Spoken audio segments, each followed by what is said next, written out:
निजवृत्ती काढी सर्व माया तोडी, इंद्रिया सवडी लपो नको. तीर्थवृत्ती भाव धरी रे करुणा, शांती दया पाहुणा हरी करी. ज्ञानदेवा प्रमाण निवृत्ती दे विज्ञान, समाधी संजीवन हरिपाठ. रामकृष्ण हरी. तीर्थव्रती भाव धरी रे करुणा, शांती दया पाहुणा हरी करी. या शेवटच्या अभंगात हरिपाठाच्या माऊली सगळा हरिपाठ अगदी 6 चरणांच्या मध्ये सांगून टाकतात. 6 चरणांच्या मध्ये सगळा हरिपाठ. म्हणून याच्यावरचे भाग सुद्धा जास्त लांबतायत. याच्यावरचं निरूपण सुद्धा अधिक लांबत आहे. याच्या कथा सुद्धा खूप लांबतायत. तीर्थव्रती भाव धरी रे करुणा. तीर्थ काय आहे? तीर्थ काय आहे? कुणी सोपं आहे. तीर्थ म्हणजे पुष्कर तीर्थ आहे. सगळ्यात तीर्थराज पुष्कर आहे. कुणी म्हणेल सारे तीर्थ बार बार, गंगा सागर एक बार, ते तीर्थ आहे. कोणी सांगेल अजून म्हणजे हरिद्वारचं तीर्थ आहे. कोणी सांगेल अजून कुठलं मानसरोवराचं तीर्थ खूप छान आहे, तिथे केलं पाहिजे. कोणी काय अनेक जण वेगवेगळ्या तीर्थांच्या गोष्टी सांगेल. पण एक तीर्थ, त्या तीर्थात कधी डुबकी मारली आहे? प्रयागराजला कुंभमेळ्यात जाऊन डुबकी मारली असेल, पुष्कर तीर्थामध्ये जाऊन डुबकी मारली असेल, मानसरोवराचा स्नान करण्याचं अनेकांना संधी मिळाली असेल, गंगासागरला जाऊन जिथे सागराला गंगा मिळते तिथे गेले असाल. पण मानस तीर्थ कोणी बघितलंय? मानसरोवर नाही, मानस तीर्थ म्हणतोय मी. हे तीर्थ कोणी बघितलंय? याचा उल्लेख महाभारतामध्ये आढळतो. म्हणजे मानस तीर्थाचा उल्लेख पितामह भीष्म सुद्धा करतात, भगवंत सुद्धा करतात. आणि मानस तीर्थ काय आहे? सत्य, इंद्रिय निग्रह, भूत दया, दान, ब्रह्मचर्य आणि तप. माऊलीनी सुद्धा हे तीर्थ काय आहे ते सांगितलंय. पुढे बघा, शांती दया पाहुणा हरी करी. आणि मानस तीर्थ काय आहे? सत्य, इंद्रिय निग्रह, भूतदया, दान, ब्रह्मचर्य, तप, हे आमचं मानस तीर्थ आहे. मनामध्ये या तीर्थानं स्नान केलं, या तीर्थात स्नान केलं तर सगळं काही मिळतं. आमच्याकडे हे आहेत का? आम्ही या तीर्थामध्ये स्नान करतो का? स्वतःला करून घेतलंय का? बघा, सत्य, जो सत्याने जातोय. इंद्रिय निग्रह, पुन्हा पहिल्या अभंगात गेलो आपण, निवृत्त होणे, इंद्रियाचा मोहात न पडणे, त्याच्यात न अडकून पडणे. भूतदया, प्राणीमात्राविषयी प्रेम, कनवाळ मनात असणे. दान, माझ्याकडे जे आहे ते देण्याविषयीची इच्छा मनात असणे. योग्य वेळी ब्रह्मचर्य आणि तप करतोय. मानसतीर्थ हेच आहे. तो सुखाचा मंत्र आपण खूप वेळेला ऐकलाय ना, आषाढातल्या मेघाने दिलेला सुखाचा मंत्र काय आहे? The the the the the the आवाज. देवाना कळलं आपल्याकडं सुख खूप आहेत, उपभोगतोय. या उपभोगाचं दमन करणं म्हणजे सुख आहे. दानवांना कळलं आपल्याकडं शक्ती खूप आहे, आपण या शक्तीच्या आधारावर जगाला नियंत्रित करतो. द म्हणजे दया, हा आपल्या सुखाचा मंत्र आहे. आणि मानवांच्याकडं ना देवासारखी सुख आहेत ना दानवांच्यासारखी शक्ती आहे. त्यांच्याकडं काय आहे? तर जे आहे ते नसलेल्याला देणं म्हणजे दान. त्यात आपण सुखी आहोत. मी काहीतरी माझ्याकडं असलेलं इतराला दिलं आहे आणि त्यात तो सुखी झाला आहे.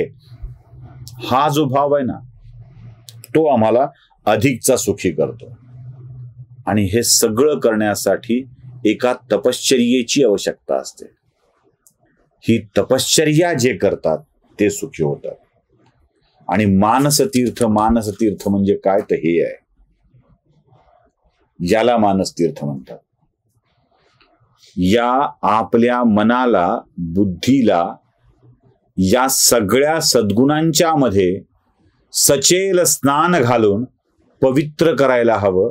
आणि असा पवित्र केलेला व्यक्ती भगवंताच्या जवळ जाऊ शकतो.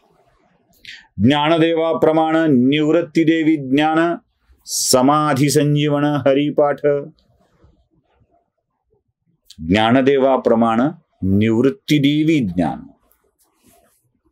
प्रमाण आहे. मी तुम्हाला आधी सांगितलं, माऊली सगळ्या गोष्टी शेवटी अनुभवातून सांगतात, स्वतःचा अनुभव सांगतात. हा स्वतःचा अनुभव लक्षात घेणं आवश्यक आहे. हरिपाठ नुसता पाठ करून जमणार नाही. मी सुरुवातीच्या भागामध्ये सांगितलं होतं, हरिपाठ हा हरीकडे पाठ करून म्हणायचा नाहीये. मंदिरात बसलोय, मागे पांडुरंगाची मूर्ती आहे आणि चालू आहे हरिमुखे म्हणा, हरिमुखे म्हणा, पुण्याची गणना कोण करी, देवाची ये द्वारी उभा क्षण भरी, तेने मुक्तीचारी साधी येल्या. ज्ञानदेव म्हणे व्यासाची ये खुणे, द्वारकेचा राणा पांडवा घरी. पाठ झालं, कळलंय का? पण व्यासांची खूण कळली आहे, द्वारकेचा राणा पांडवाच्या घरी काय येतो ते कळलंय. आणि कळलं नसेल तर काय उपयोग आहे, काय फायदा आहे? म्हणून ज्ञानदेव पुन्हा प्रमाण देत आहेत निवृत्तीनाथांचं, आणि ते सांगतायत की ज्ञानदेवाप्रमाण निवृत्ती देवी ज्ञान, निवृत्ती देवाने दिलेल्या ज्ञानानुसार आपली अवस्था कशी आली पाहिजे? समाधी संजीवनाची अवस्था आली पाहिजे. हे समाधी संजीवन काय आहे बघा. चोखामेळ्यांनी समाधी संजीवन सांगितलंय. चोखामेळ्यांनी ते का ते पण मी सांगणार आहे. चोखामेळा म्हणतात, अखंड समाधी होऊनी ठेले मन, अखंड समाधी होऊनी ठेले मन, गेले देहभान विसरोणी, चालता बोलता नमोडे समाधी, चालता बोलता नमोडे समाधी, मूळ अंतरशुद्धी कारण हे. चोखा म्हणे ऐसा समाधी सोहळा, जाणे तो विरळा लाखा माझी. समाधीतून उत्स्फूर्त आनंदाची प्राप्ती होते. एका अशा उत्स्फूर्त आनंदाची प्राप्ती होते. चोखामेळा सांगतात ही समाधी सोहळाच इतका अनुपम आहे आणि लाखा माझी एखाद्या विरळ्याला या समाधी सोहळ्याचं सुख अनुभवता येतं. या सगळ्या चोखामेळांचा अभंग मी मुद्दाम घेतलाय. ज्ञानदेवांच्या संजीवन समाधीचा, संजीवन हरिपाठाचा संदर्भ सांगताना मी चोखामेळांचं उदाहरण देतोय. ते संजीवन समाधीच्या उत्स्फूर्त आनंदाच्या प्राप्तीविषयी बोलतात. आणि इथेच लक्षात येतं की लाखातला विरळा कोणत्याही कुळगोत्रातला असेल आणि त्यानं निवृत्ती स्वीकारून मानस तीर्थात मनाला पवित्र करून घेतलं, बुद्धीला पवित्र करून घेतलं की हरिपाठ संजीवन होऊन जातो. समाधी संजीवन अशी अवस्था येते. उगाच कुणीतरी आजूबाजूला बोलतंय म्हणून समाधी तुटत नाही. आणि ज्या वेळेला जगाच्या कल्याणासाठी काही सांगायचं आहे त्यावेळेला या समाधीतून बाहेर सुद्धा येता येतं. माऊली कोणाच्या जाण्या येण्याने समाधी तोडत नाहीत. माऊली जगाच्या कल्याणासाठी हवे तेव्हा समाधीतून बाहेर येऊ शकतात. ही समाधी अवस्था हरिपाठातून आपल्याला प्राप्त व्हावी हीच पांडुरंगचरणी प्रार्थना करून हरिपाठाच्या कथेला आज विराम देतो आहे.